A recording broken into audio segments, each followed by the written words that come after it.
Well, hello, friends. Welcome to this episode of Real Truth Real Quick, where we talk about life, leadership, and the world we live in. And the world we live in gets crazy sometimes, and people say things that are offensive, like maybe Martin Luther said some things about Jewish people. I have my friend Eric Metaxas here, who is the best-selling author, and better than that, my good friend, wrote this amazing book about Martin Luther, the man who rediscovered God and changed the world. And Eric, we're going to ask you this question.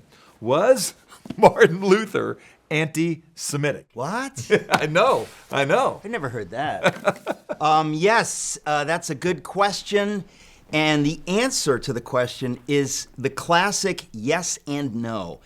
It's more complicated than some people would like to admit. I devote 10 pages to this in my brand new book because it needs dealing with because in the 1930s, the Nazis, who despised Christianity in their satanic cynicism, discovered that Luther had said some horrible things about Jews, so they grabbed that and they just blew it out there for the propaganda that it was. Mm-hmm. They were not interested in the 99.9% of what he wrote, which would fill literally 110 volumes in your library. They were only interested in this thin pamphlet that he wrote, excoriating the Jews on a number of levels. He said some terrible stuff. So you need to give it context. First of all, most people who have loved Luther over the centuries have been unaware of this pamphlet he wrote on the Jews. He wrote it at the end of his life.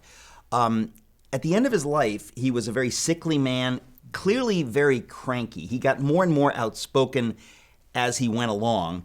And by the end of his life, I say that he was as brash and blunt and insulting, so insulting that he makes Trump look like Mike Pence. I've said that a couple times. It's kind of true, to give you a picture. He was an equal opportunity insulter, and he said super vicious things, nasty things about the Pope and the Catholic Church. And I quoted in my book to give you a flavor. And about guys that were other reformers. And about other Protestants that he disagreed with on communion or whatever, and about the Islamic Turks, and about everybody, including the Jews. And so you have to kind of see it in the context. This doesn't make it better, but at least it gives you a picture of what was he like. The other thing that makes it complicated is that at the beginning of his career, he said incredibly beautiful, positive things about the Jews. Mm-hmm.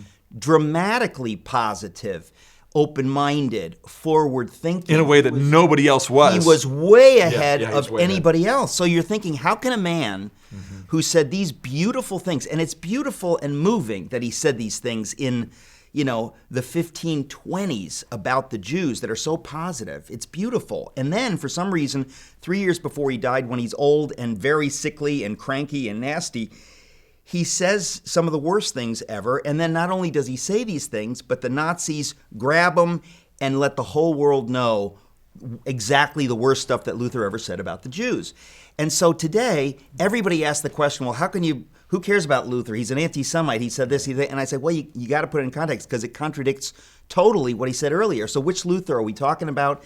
Secondly, when you put it in context of how nasty he was to everybody, how do you make sense of it? One thing that also needs to be said, the concept of religious liberty was effectively invented by this man, Martin Luther, but he didn't understand the ramifications of it. And he was still living at a time where there was no such thing as religious liberty. So he believed, and everyone in his universe believed, that everybody in a certain territory has to be the same religion, right? So if you're in a Catholic territory, you better be Catholic or you're going to be persecuted or sent out or killed. If you're a Catholic in a Protestant territory, they're going to go to war with you. So they had this geographical sense of religion that we no longer have. We no longer say everybody in this country has to be this religion.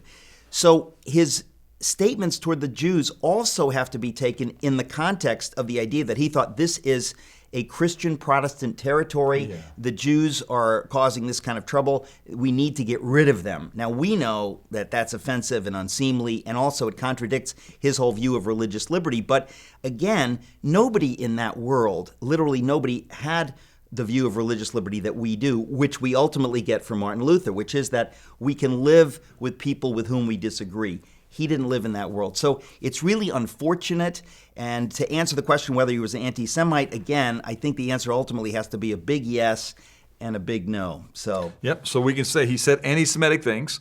We can also say because he said some things that were negative towards the Jews doesn't mean you shouldn't listen to the plethora of things that are excellent. I love what my friend John Piper says, which is that God uses erring children. He has no other kind.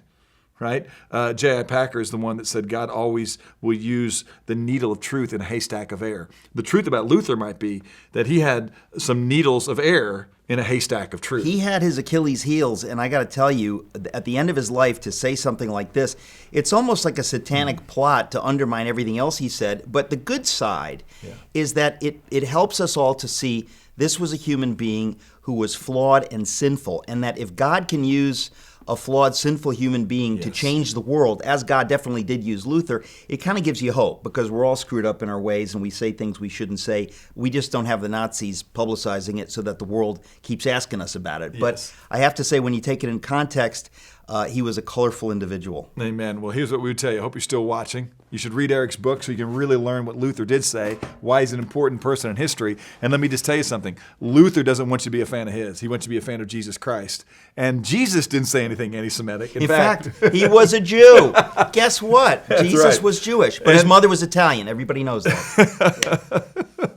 All right. Everything we've said in this show has been real truth, except for that last thing about Jesus' mother. She was not. She was Jewish. Italian. I made that up. Also Jewish.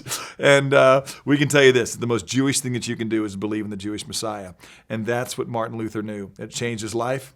It'll change yours. Thanks for joining us, and we'll be back soon with another episode of Real Truth, Real Quick.